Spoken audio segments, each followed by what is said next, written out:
Let's stay with this story then for our interview of the morning. And just how important then is France's Yellow Vest movement? Has it lifted the lid on bubbling discontent across Western societies, with ordinary people believing the system no longer works for them? Protests, of course, have now cropped up as far afield as Canada, as well in Belgium, the Netherlands and the UK. So does this movement have global reach, or is it fading away?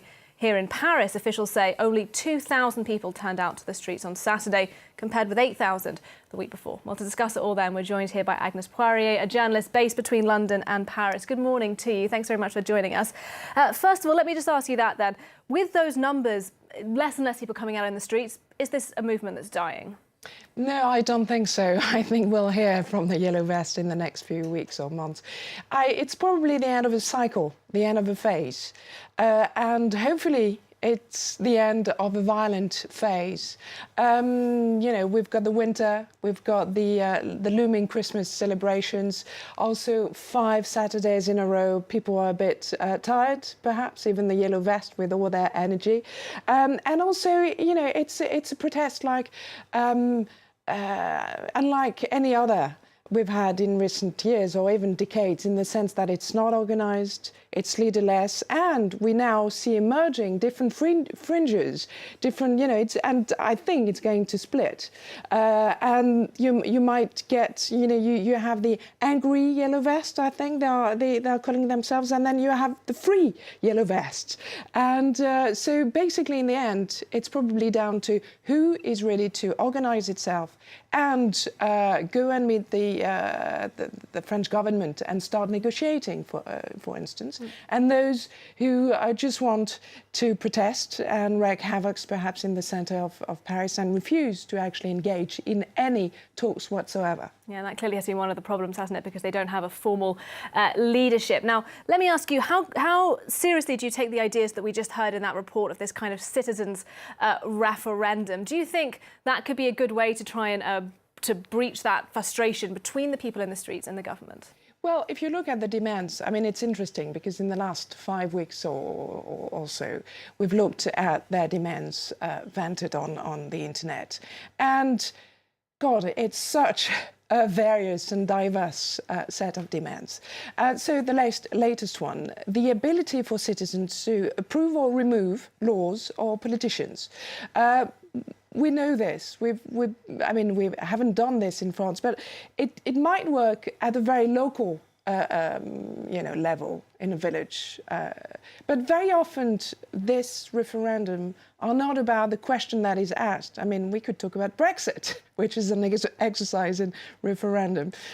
We can talk about Italy recently, you know, when Matteo Renzi actually had to resign of a reform of the Senate.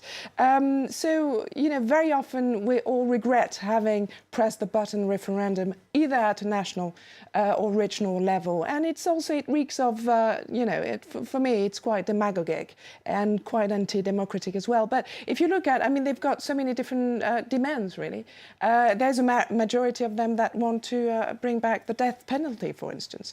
Of course, they want Macron to resign, but some of them also don't want speed limits on roads. So they will perhaps have to agree among themselves first. Indeed, very sweeping list of demands. I know you're absolutely right about that. You mentioned then Brexit, and I wanted to ask you about that because, of course, you're based in the United Kingdom.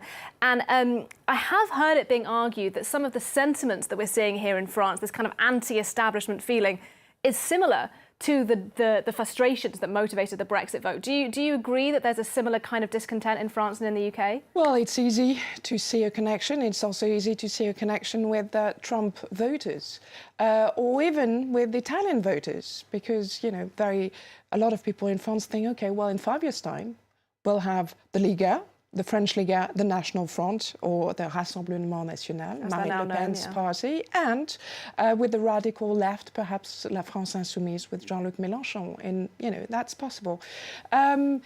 What is important is for this discontent to express itself democratically. And we've got European elections in a few months' time. So now there's a talk that perhaps some Yellow Vest should try this exercise in democracy and, you know, present a list of members to be elected at the European Parliament. That could be a way forward. And that sounds like that would do something to perhaps make it a little clearer to us about precisely what the political ideology of this movement is. Because I know we've discussed it a lot on the channel. Is it a right-wing movement? Is it a left-wing movement? Is it neither of the two? What's your sense on what's the political background of these people? Well, we now have a few figures. We know that, I think it's the French newspaper Le Monde that published some figures that almost half of the Yellow Vests have voted for Marine Le Pen's party, for instance. We also know that if you compile, that's what Le Monde did, they compiled the 50 demands of the Yellow Vest, and it corresponded to equally to Marine Le Pen's political program and Jean-Luc Mélenchon's political program. That is to say, a sort of convergence of radicalities, if you'd like. So, and actually, if they have a Yellow Vest list and delegates for the European elections, they will actually be bad news for both Marine Le Pen and Jean-Luc Mélenchon. So, and both of them have tried to serve, to not hijack, but really to capitalize on the Yellow Vest, and they didn't manage to do this because a lot of Yellow Vests said no, we don't want to have anything to do with you. So, but it makes it, it's good for democracy. It's an exercise in democracy as long as it's within democratic, a process. Then it's good news. Debate is always good. Indeed, so I suppose all eyes are if there'll be fresh protests next weekend, and indeed all eyes as well, as you mentioned, on the European elections as we look a little bit bigger at the Yellow Vest. Thank you very much indeed, Agnès Poirier there, a journalist based between London and Paris, giving us her analysis this morning on that movement here in France and indeed in parts of Europe as well.